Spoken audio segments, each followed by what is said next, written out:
하나님의 말씀을 보겠습니다. 하나님 말씀은 사도행전 1장 6절부터 11절까지 있는 말씀입니다. 신약성경 187쪽에 있습니다. 사도행전 1장 6절부터 11절까지 말씀 앞에 모니터에도 있으니까 함께 보시기 바랍니다.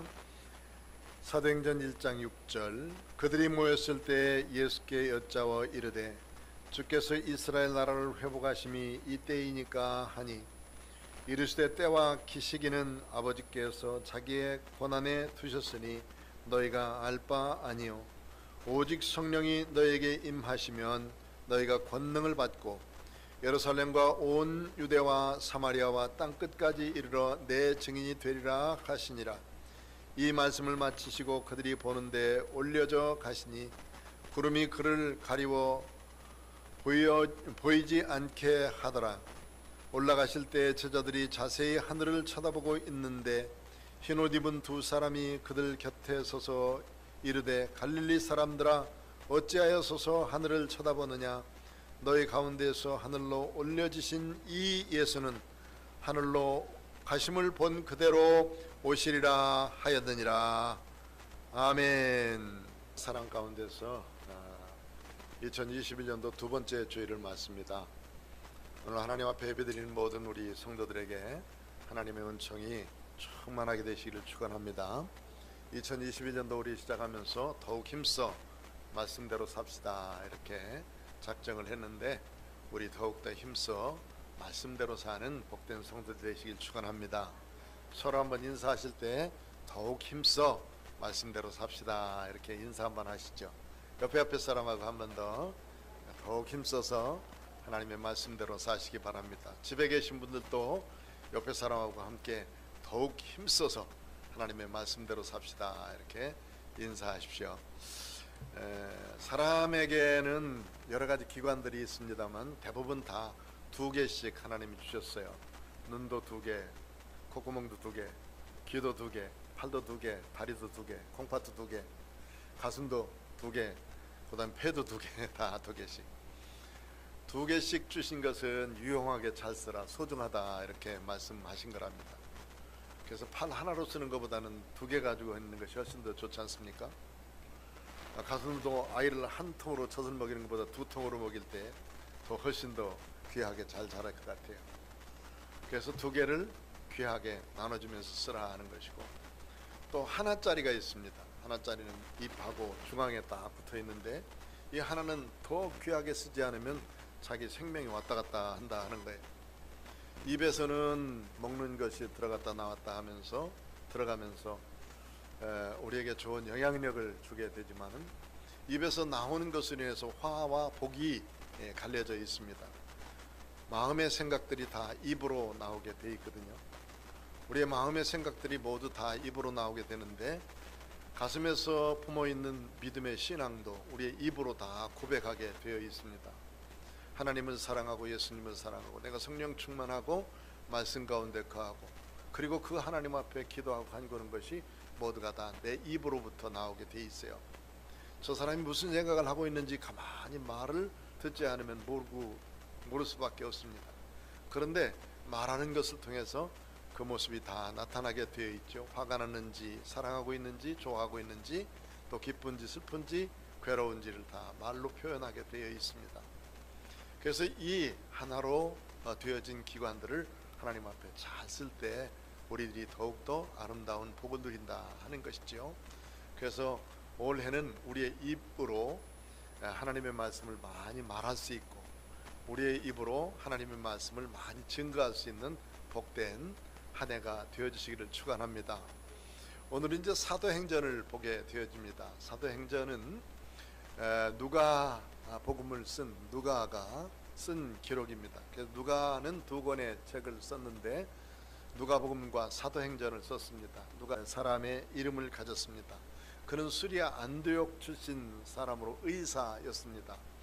이 안디옥에 바나바와 바울이 가서 복음을 증거할 때 이 지식인이고 그리고 무엇이든지 열심 있는 이 누가가 바울 사도의 성령 충만한 가운데 전도함을 받아서 그 교회의 일원이 되었고 여러 사람들을 지도하는 지도자가 됐을 것입니다.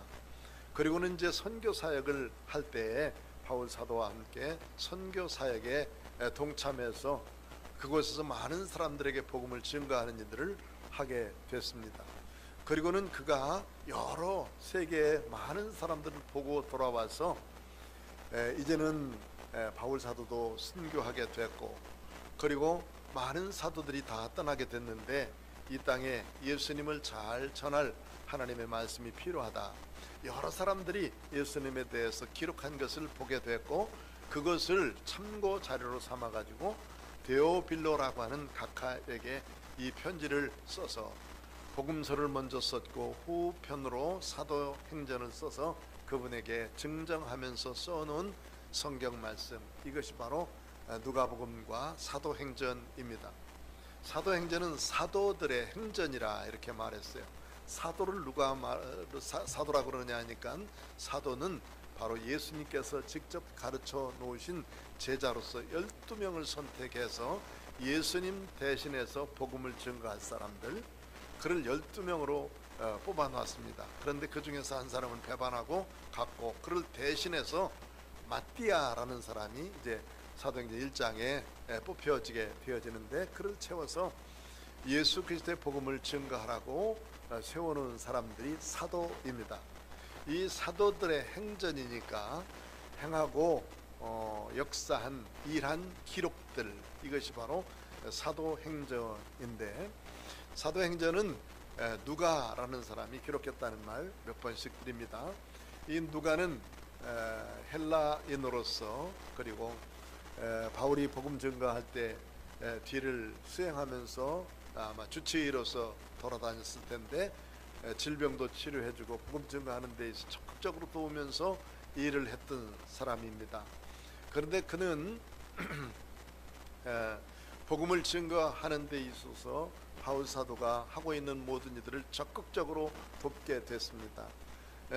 기록에 의하면 그가 84세까지 살았다고 그러는데, 84세쯤 되었을 때 그는 성령 충만한 가운데 은혜 가운데 하늘로 올라가게 됐다, 이렇게 기록을 하고 있습니다. 그는 의사였습니다. 그리고 많은 사람들을 치료하는 사람이었고 돌보는 사람이었고, 그렇기 때문에 이 의사의 마음속에는 연민의 정이 있어요. 불쌍히 여기는 마음, 그 치료할 때 병에서 얼마나 고생을 당할까, 고통스러울까 하는 그 마음을 가진 의사가 병을 잘 치료하게 되었는데, 어쩌면 이 누가는 그런 모습으로 많은 사람들을 대하면서 이제는 병도, 육신의 질병도 치료했지만은 영적인 하나님을 알고 예수 그리스도를 믿는 믿음에 대해서 더 구체적으로 알아야 되겠다 생각해서 이 성경을 써서 후대에 많은 사람들이 예수님을 알고 예수님을 믿으며 예수 믿고 구원받아 천국 백성 되게 하려고 기록해 놓은 말씀들이 바로 누가복음과 사도행전입니다. 그는 유일하게 이방 사람으로서 복음서를 쓴 사람이고, 그리고 유대인이 아닌 이방 사람으로 성경을 아주 많은 부분들을 기록한 사람입니다. 나중에 그는 빌립보 교회에서 오랫동안 머물면서 바울 사도의 선교의 후원자가 되어졌고, 그리고 바울 사도가 저 로마로 가서 옥중에 있을 때 마지막까지 바울 사도의 순교하는 장면까지 다 지켜보고, 그리고는 모든 것을 다 처리하고 살았고, 그리고 그가 84세 될 때 참으로 성령 충만한 가운데 하늘에 이른 모습을 보면, 여기 성경을 쓴 그의 역사를 통해서 보면 방대한 지식이 있었고, 그리고 성령 충만한 가운데 예수님에 대해서 가득 담겨져 있는 사람, 예수님에 대해서 말할 것이 많은 사람이 바로 이 누가였음을 보게 되어집니다. 유대인이 아닙니다. 헬라 사람입니다. 그런데도 불구하고 그는 헬라인이면서도 예수님에 대해서 참 잘 믿고, 또 그리고 잘 알고 그를 전파한 사람, 그리고 잘 기록한 사람 중에 한 사람이다, 이렇게 보게 됩니다. 사도행전 1장 1절을 보면 사도행전을 기록한 목적이 되어 있습니다. 위에 기록되어 있으니까 한 번 더 사도행전 1장 1절을 한번 읽어봅시다. 시작. 데오빌로여, 내가 먼저 쓴 글에는 무릇 예수께서 행하시며 가르치시기를 시작하심부터 2절, 그가 택하신 사도들에게 성령으로 명하시고 승천하신 날까지의 일을 기억하였노라. 아멘.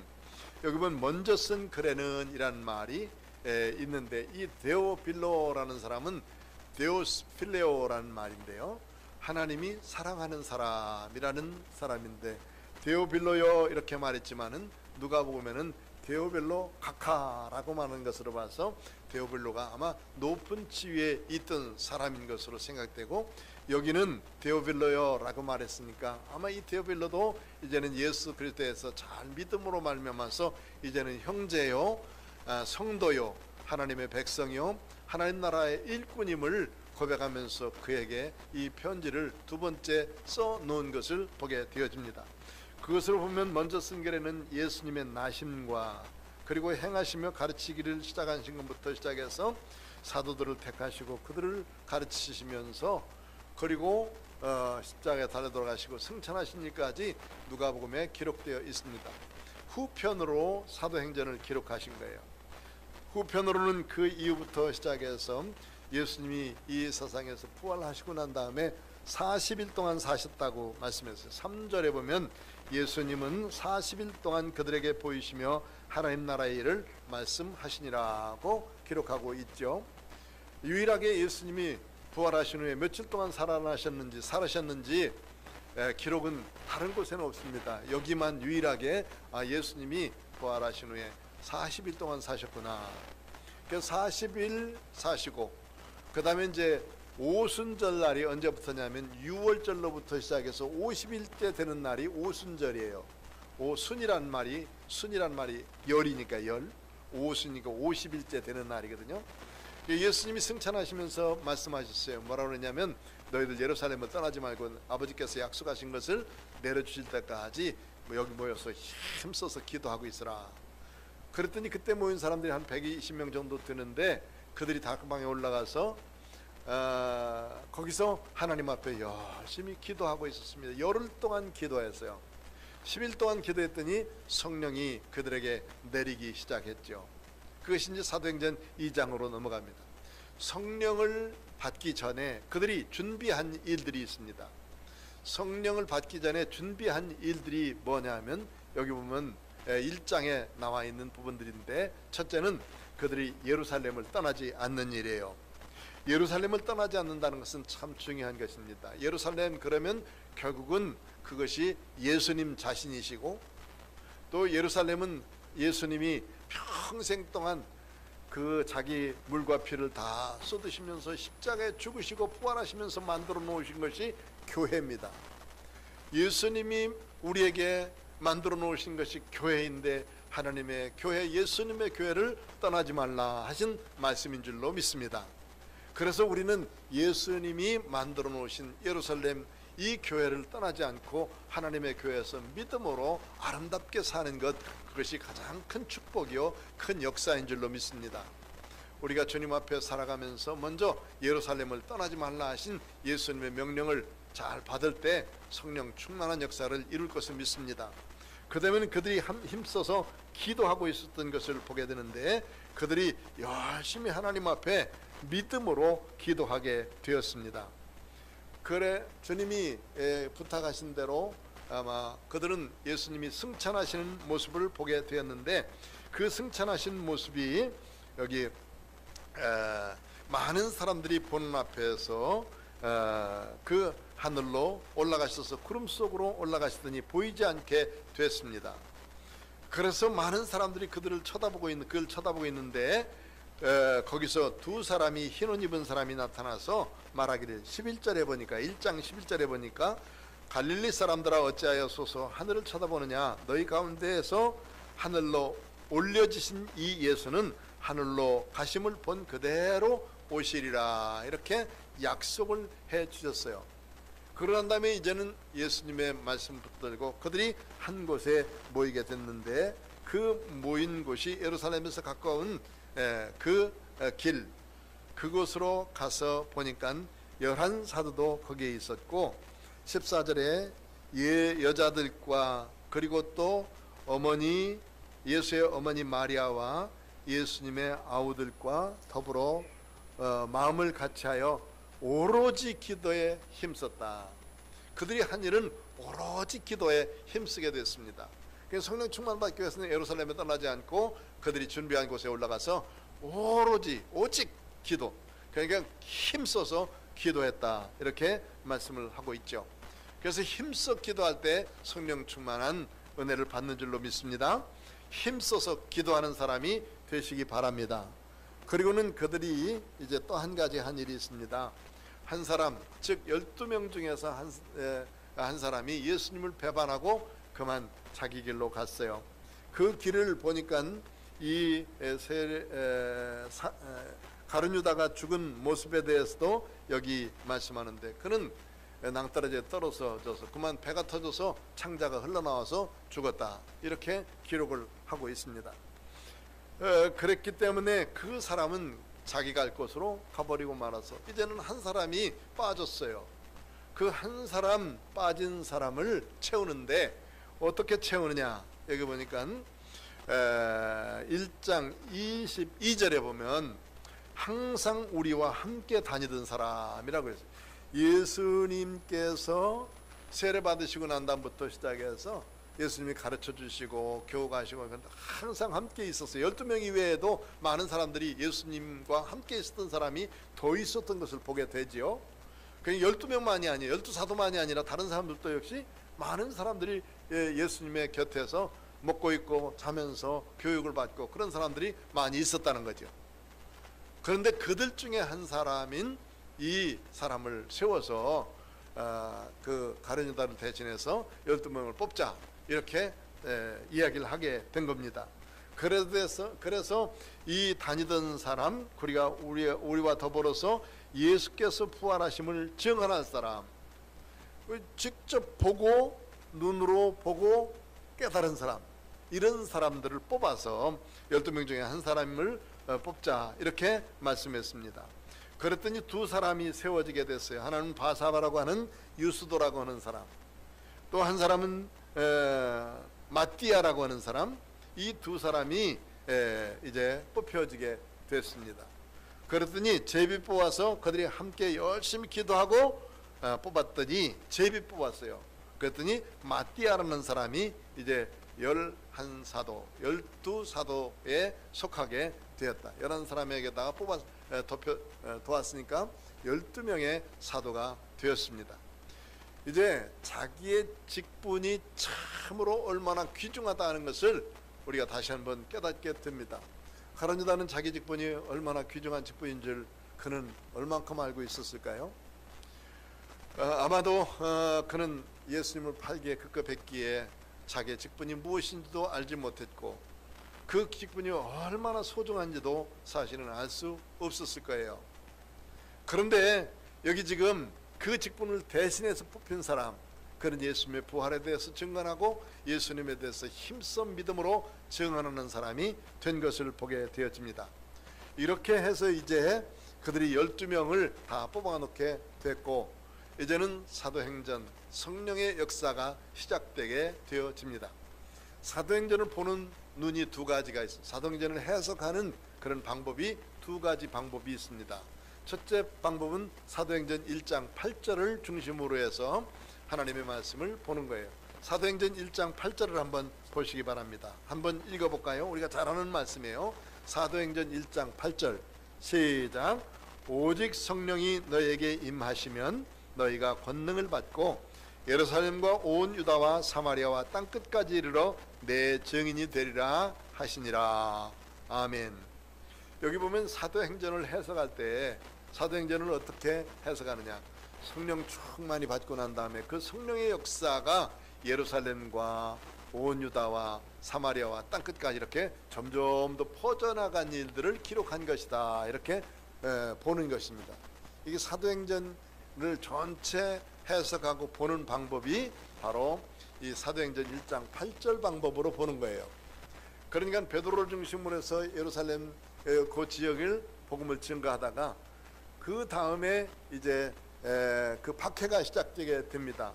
야고보가 순교하고 그 다음에 스데반 집사님이 순교하게 되고 이런 일들로 인해서 예루살렘이 막 박해를 받으니까 거기 있는 성도들이 뿔뿔이 흩어지게 됐어요.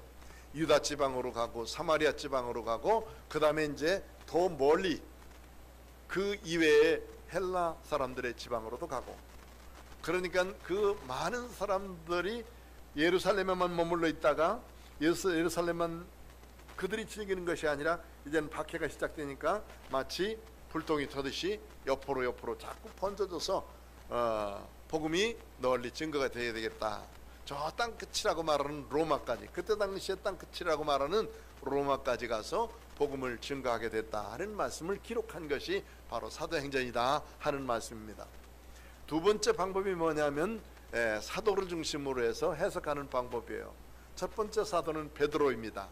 1장부터 시작해서 12장까지는 주로 베드로를 중심으로 해서 이 사도행전이 기록되어 있어요. 그 다음에 13장부터 시작해서 28장까지 있는데, 28장까지는 이제 사도 바울을 중심으로 해서 복음이 증거된 일에 대해서 기록되어지고 있습니다. 이 두 사람 다 성령 충만 가운데 예수님을 만난 사람이고, 예수님에 대해서, 예수님의 부활에 대해서, 예수님의 십자가에 대해서 널리 증거했던 사람입니다. 기도의 핵심적인 진리, 기독교의 핵심적인 진리가 뭐냐면 십자가와 부활이에요. 십자가와 부활이 우리가 믿는 믿음의 가장 중심이기도 하고, 기독교의 핵심적인 진리가 바로 예수님의 십자가와 예수님의 부활입니다. 예수님의 십자가와 부활을 널리 증거하는 일에 열심냈던 성령 충만한 사람이 베드로와 바울 사도이기에 그들의 기록이 기록되어 있고, 28장까지 기록되어 있지만은 한 가지 더 좋은 방법으로 해석하는 것은 그 다음의 역사, 28장이 결론이 아니에요. 28장이 결론이 아니고 사도들이 이런 복음을 증거해서 여기까지 증거했는데 그 이후는 어떻게 됐다 하는 것이 나타나야 되는데, 그 이후에는 어떻게 됐다 하는 것이 나타나는 것이 사도행전이 아닙니다. 그 이후부터는 이제 사도들로부터 교육받은 사람, 사도들로부터 교육받은 사람의 그 사람 다음을 이어서 교육받은 사람, 또 다음을 통해서 교육받은 사람들이 이렇게 있죠. 그런 사람들을 통해서 복음이 쭉 증거돼서 우리에게까지 왔어요. 본래 사도로부터, 사도 예수님이 직접 가르쳐놓은 사람을 12사도라고 그래요. 아포스톨로스라는 이 12사도들이 복음을 증거하다가 다 순교하고, 그리고 사도 요한만 마지막까지 살게 됐는데, 그들로부터 교육받은 사람을 속사도라고 그래요. 속사도. 그리고 이 속사도는 적어도 예수님은 만나지 않았지만 예수님으로부터 직접 교육받은 사람들로부터 교육받은 사람이에요. 그러니까 감도가 조금 더 떨어지긴 하지만 그래도 괜찮겠죠? 그런데 이제 예수님으로부터 직접 교육받은 사람으로부터 교육받은 사람이 또 교육받은 사람을 만들어낼 거 아니에요. 그 사람들을 교부라고 그래. 교부. 물론 단계를 만들어서 이상하긴 하지만 어쨌든 교부 시대가 또 있어요. 그래서 예수님이 가르쳐준 그 말씀들을 사도들이 받고, 사도들이 받아서 다음 사람에게 계속 연결돼서 어디까지 왔어요? 지금 나에게까지, 여러분들에게까지 왔어요. 역사를 배운다고 하는 것은 참 중요한 일입니다. 역사를 배운다는 것은 과거의 일을 배우는 거예요. 과거의 일을 배워서 과거의 사람들이 어떻게 살았는가, 이건 잘못됐다, 잘했다, 물론 비평도 하고 그 다음에 판단도 하고 그러는 것도 참 중요한 겁니다. 그런데 과거의 역사가 결국엔 다음에도 또 일어나더라 하는 것을 아는 것이 과거를 배우는 사람들, 역사를 배우는 사람들의 일이에요. 역사는, 사람들의 역사는 쭉 흘러가고 있어요. 그런데 대부분 다 보면 그 역사 속에는 이렇게 한 바퀴씩 쭉 돌아서 일어나는 일들이 참 많이 있습니다. 전쟁이 막 일어나면 평화시대가 오게 되고, 평화시대가 오면 또 갈등하는 시대가 오다가 또 전쟁이 일어나서 싸우고 죽고 막 그러다가 또 평화의 시대가 오고, 계속 반복돼서 세상은 흘러가게 되어 있어요. 그런데 그 역사 속에서 더 귀중하게 여겨야 될 것이 뭐냐, 저런 속에서 사람이 어떻게 살아가는가, 저런 삶 속에서 사람이 어떻게 살아가는가를 깨닫는 것이 역사를 배우는 진정한 사람들의 모습입니다. 질병 이것이 우리 현재만 이렇게 일어나는 것이 아니에요. 이 질병은 자꾸 이 땅에 있는 많은 인류들을 이 질병으로 인해서 죽이기도 하고 뭐 별것들 다 했어요. 그래서 인간을 제일 많이 죽인 곤충이 뭘까? 모기가 제일 많이 사람을 죽였다 그래. 모기가. 어?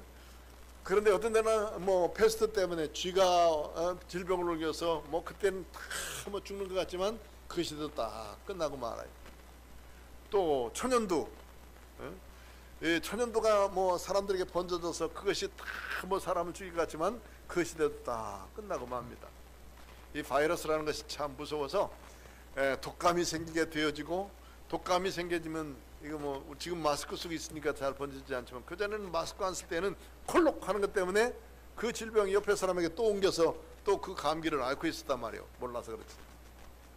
지금은 이제 조금 독한 이 바이러스니까 이 마스크로 전부 다 가리자 해서 이 코로나를 가리고 있지만, 그러나 이것이 계속되진 않아요. 언젠가는 정복이 되고 또 이것으로부터 자유로울 때가 또 있습니다. 그런데 여러 가지 질병이 흘러갑니다. 흘러가. 뭐 왕성했다가 없어지고 또 없어지고 생기고.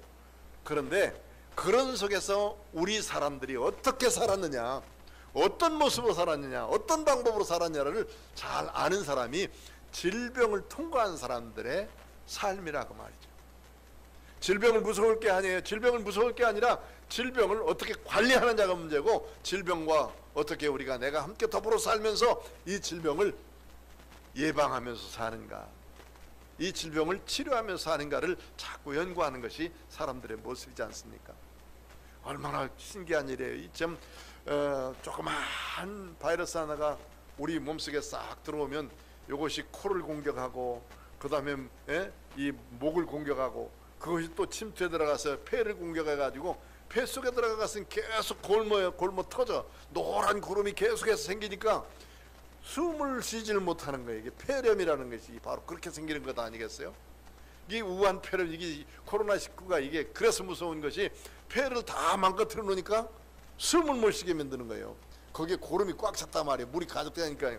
그러니까 이게 폐를 다 치료받아도 상처는 남게 되는 거예요. 그러니까 이것 안 걸리기 위해서 살짝 지나가는 사람은 정말 행복한 사람이에요. 그리고 무증상으로 지나간 사람은 정말 행복한 사람이라고. 이게 우리 폐 속에 들어와서 정말 심각하게 문제를 일으키고 있다면 폐가 다 문드러지는 거예요. 폐렴이 그런 거 아니겠습니까?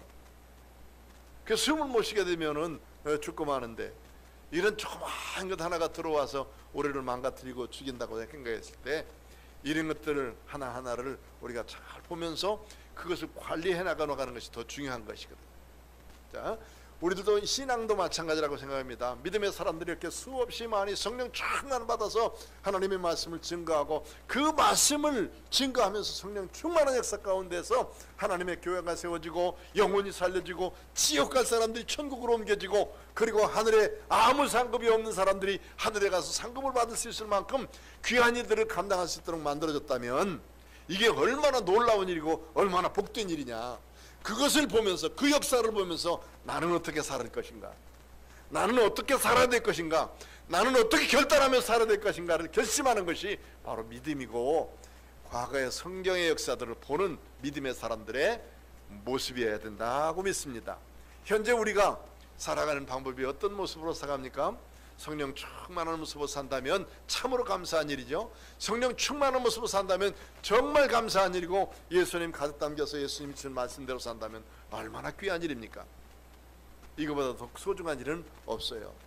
그러니까 그렇게 믿음으로 살아가는 하나님의 사람들이 되어지기 위해서 이 성경을 자꾸 읽고 말씀대로 살고 더욱더 힘쓰지 않으면 안 되기 때문에, 이제는 코로나19로 인해서 침체되어 있는 우리들의 모습들, 사회, 그 다음에 정치, 경제, 문화 모든 부분에 있어서 우리는 이제 다시 일으켜 세울 힘은 다른 것이 없어요.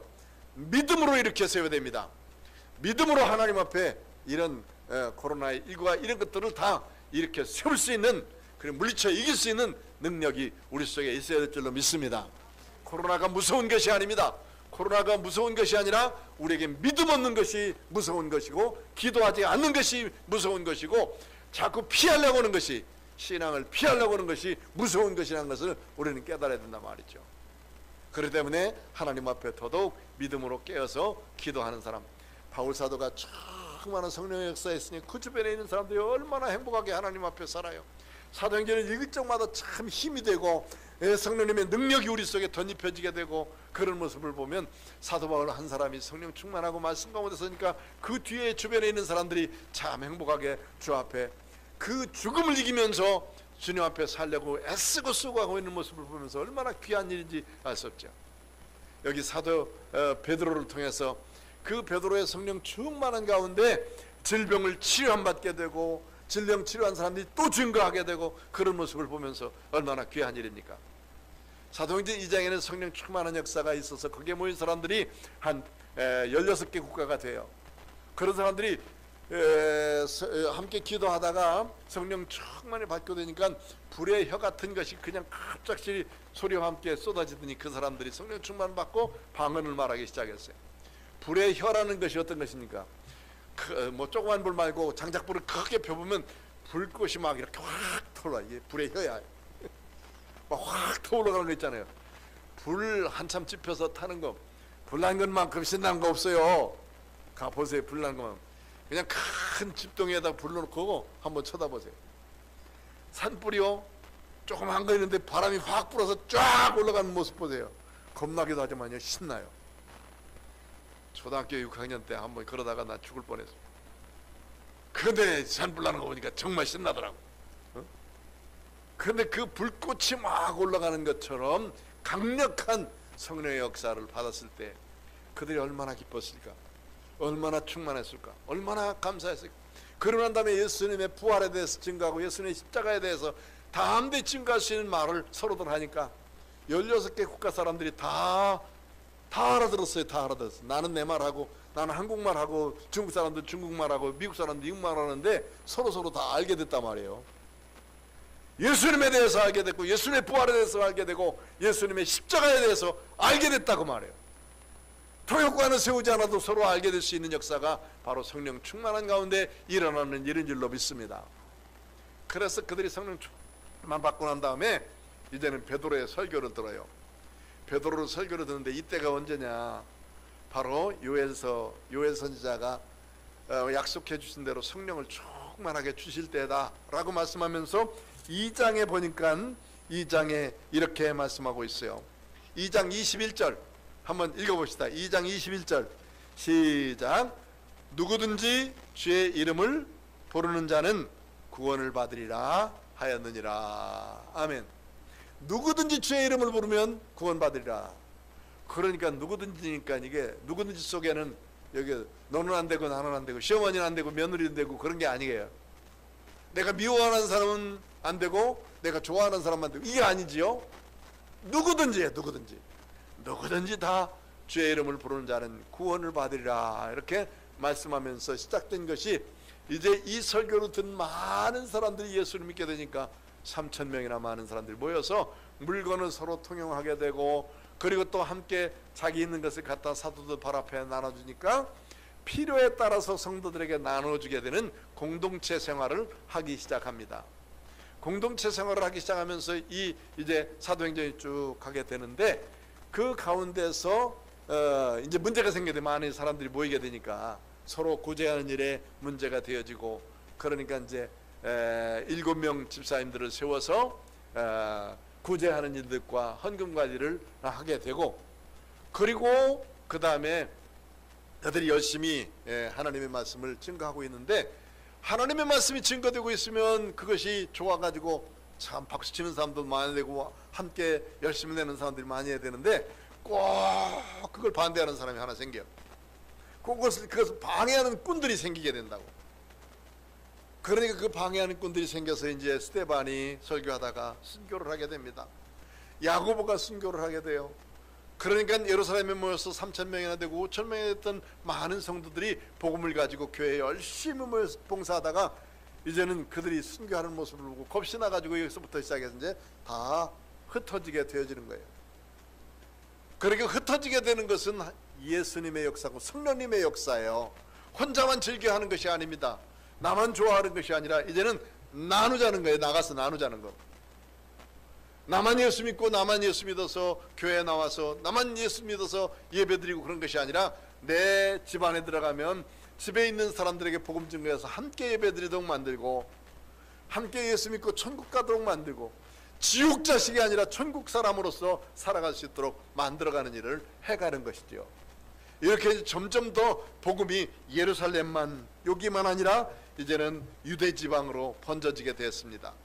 그리고 사마리아 사람들로 빌립을 중심으로 해서 복음이 증거되게 되고, 그 다음에 또 이제 더 멀리 저 바울 사도를 통해서 그때 당시에 땅끝이라고 말하는 로마까지 가서 복음이 증거되는 일들을 쭉 기록을 하고 있는 것이 이 사도행전이고 성령의 행전이고 이 사도들의 하는 귀한 일이요 교회의 역사라고 볼 수 있습니다.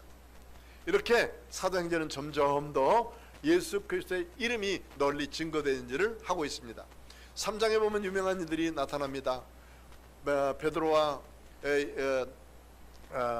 요한이 성전으로 기도하러 올라가다가 성전 민문에 앉아서 늘 구걸하고 있는 안전뱅이를 만나게 됩니다. 그는 무엇을 얻을까 해서 내게 무엇을 주십시오 라고 말할 때 이 베드로가 그에게 말합니다. 내게 은과 금은 없지만 그러나 내게 있는 것을 내게 주노니 나사렛 예수 그리스도의 이름으로 일어나 걸어라 라고 말씀했을 때 그가 앉은 자리에서 벌떡 일어나서 그가 뛰기도 하고 걷기도 하면서 하나님을 찬양하면서 성전에 들어가서 하나님을 예배하는 일들을 하게 됩니다. 성령의 역사는 바로 그런 것이라고 믿습니다.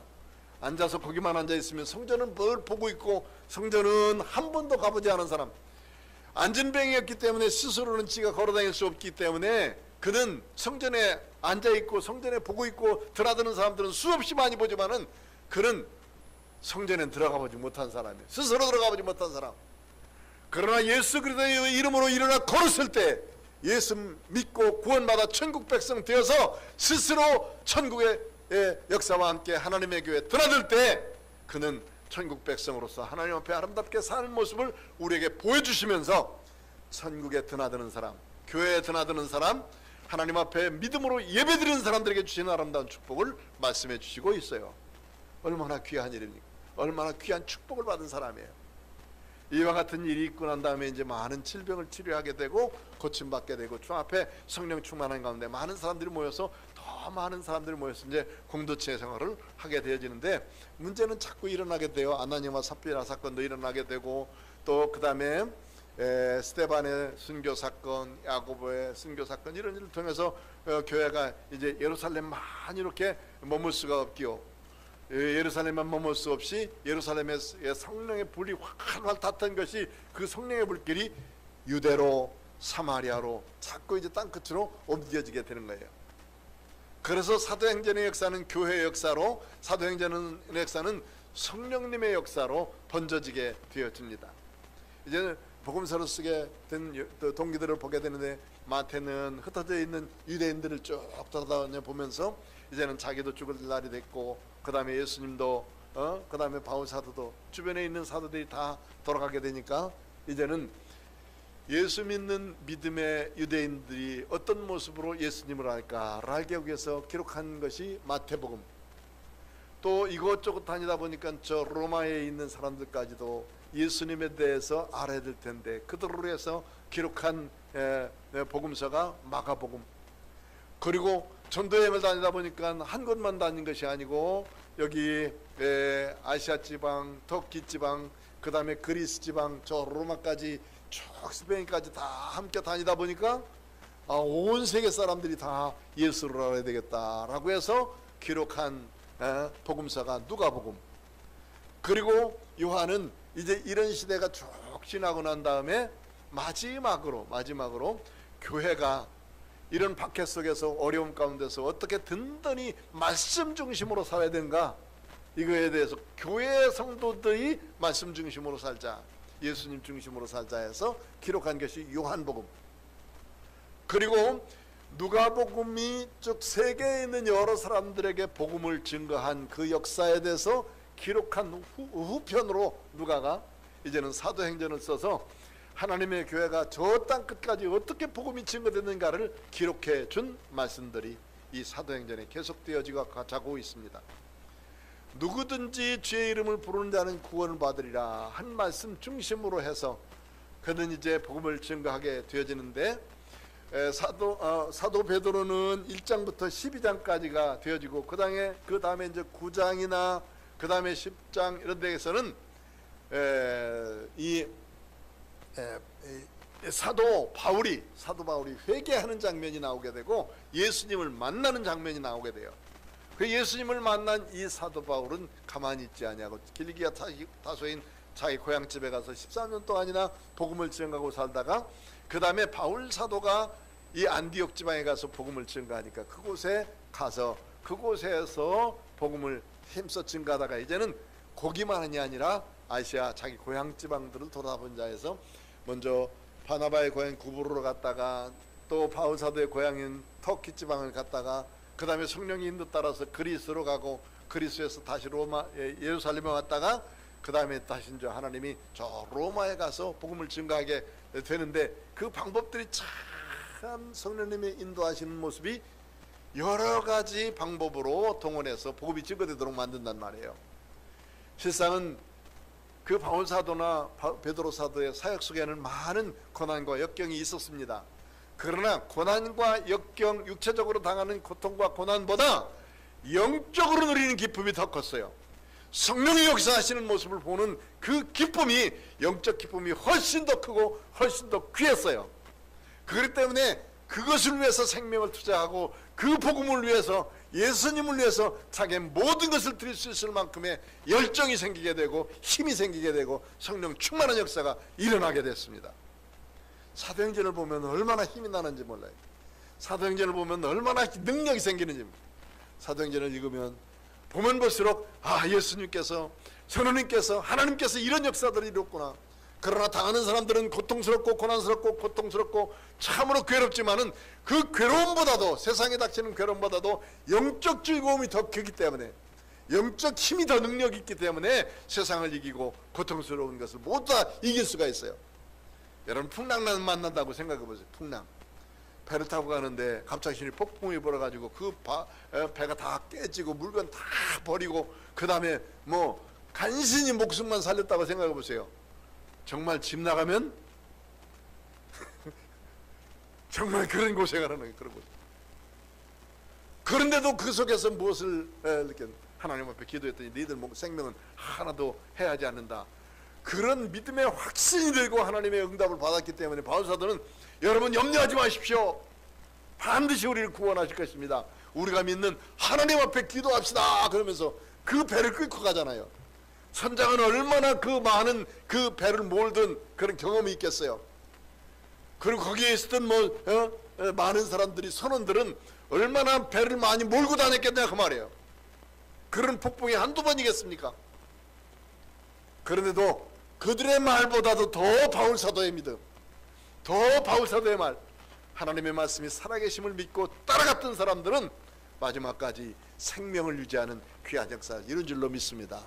여러분, 이제 하나님의 말씀을 보면서 우리가 이 성령 충만한 역사는 우리에게 하나님이 주시는 선물이요, 하나님이 주신 은사, 즉 하나님의 교회를 섬기라고 우리에게 주신 각종 달란트요, 재능인 줄로 믿습니다. 그걸 가지고 믿음으로 잘 섬겨가는 은혜의 성도들로서 승리케 되시기를 축원합니다.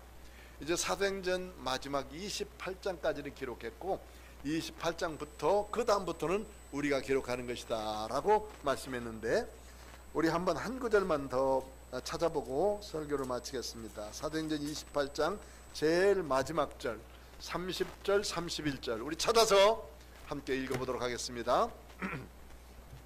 사도행전 28장 30절 31절 시작. 바울이 온 이태를 자기 셋집에 머물면서 자기에게 오는 사람을 다 영접하고 하나님 나라를 전파하며 주 예수 그리스도에 관한 모든 것을 담대하게 거침없이 가르치더라. 아멘. 바울이 2년 동안 여기서 로마에서 복음을 증거하면서 갇혀 있었음에도 불구하고 그는 나와서 이 복음을 증거했다. 그 이후로는 무슨 일이 있었는지 어떤 일이 있었는지 결론을 내질 않았어요. 그러나 분명한 것은 그 다음 사람들, 바울 사도로부터 교육받은 믿음의 모든 사람들이 나가서 또 교회를 세우고 교회를 이루고 교회를 만들어서 지금까지 우리들에게까지 이 복음이 증거된 줄로 믿습니다. 사도행전은 28장에까지 끝나지만은 그러나 그 다음 역사들은 누구에게 맡겨주시냐면 저와 여러분들에게 맡겨주신 것이라 하는 말씀이에요. 이제는 우리들도 성령 충만한 가운데 복음을 증거하고 하나님의 말씀을 더욱더 열심히 믿으면서 섬기며 봉사할 때 이 사도행전은 우리를 통해서 계속해서 기록되어지는 줄로 믿습니다. 양무리교회를 통해서 하나님이 사도행전의 29장이 기록되어지길 원합니다. 여러분들의 가정을 통해서 사도행전 29장이 계속해서 기록되어지기를 원합니다. 그러면서 하나님이 주신 많은 축복을 드리며 하늘의 상급을 누리는 복된 성도들이 다 되어지시기를 주의 이름으로 축원합니다. 기도하겠습니다. 고마우신 아버지 하나님, 하나님의 은혜와 사랑을 감사합니다. 이제 성령 충만한 믿음의 역사는 사도행전을 기록했고 교회 역사를 기록했고 또 성령님의 역사를 기록한 줄로 믿습니다. 앞으로 우리에게 맡겨주신 귀한 일들, 귀한 역사들을 보면서 우리에게도 동일한 성령 충만의 역사를 주시고 성령 충만한 가운데 하나님의 역사를 마음껏 기록할 수 있는 믿음의 사람들이 다 되어지도록 축복하여 주옵소서. 우리 구주 예수 그리스도의 거룩하신 이름으로 간절히 기도하옵나이다. 아멘.